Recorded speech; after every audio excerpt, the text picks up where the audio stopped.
today during the anti-government demonstrations in Mlolongo, Machakos County.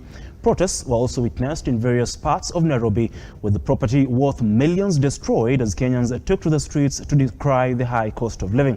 Now, the protests come in the wake of Azimio la Umoja leader Raila Odinga calling on Kenyans to protest against President William Ruto's administration, which he termed as illegitimate. Mlolongo, Machakos County, anti-government protesters took to the streets to voice their frustrations against the government as urged by Azimio leader Raila Odinga.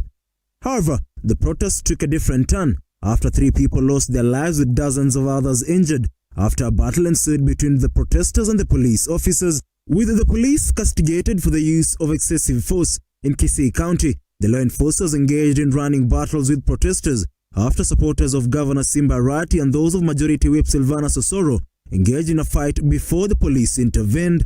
Former Kisii Deputy Governor Josh Mangi has urged Raila Odinga to tone down the demonstrations and let the government deliver, insisting that the cost of living will not be brought down through demonstrations. No way you can reduce the cost of unga through mandamano.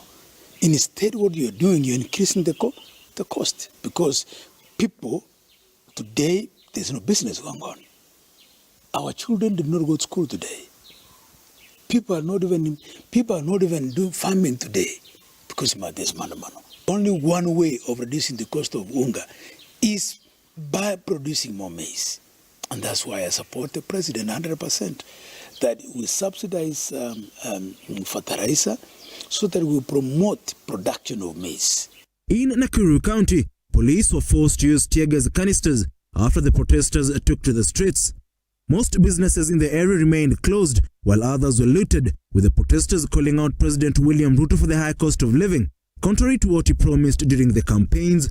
Alafu sasa hawa watu wa Zakayo wanakuja na hizi silaha, wanataka kutuua kwa sababu tunaandamana kwa haki yetu.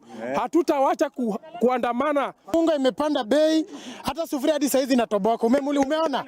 Sasa mimi naomba bei ya unga iteremke. Amen. Mnasikia? Hata nyinyi mkirudi huko juu mwambie mimi nachuna unga mara 3 naachia mtoto. Siwezi chuna mara 5 kama kitambo. Kwanza mahali tulikuwa naenda na 30 bob, sasa hii tunafaa tuende na 50 bob. Wananchi wanalia kusema ukweli.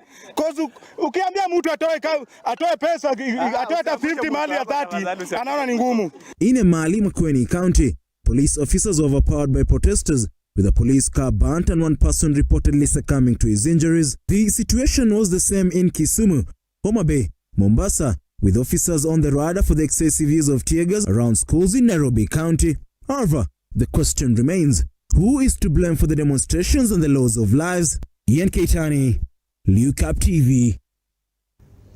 Who is to be held responsible for the chaos witnessed? Now, they say there comes a time when the interests of the nation are greater than those of individuals.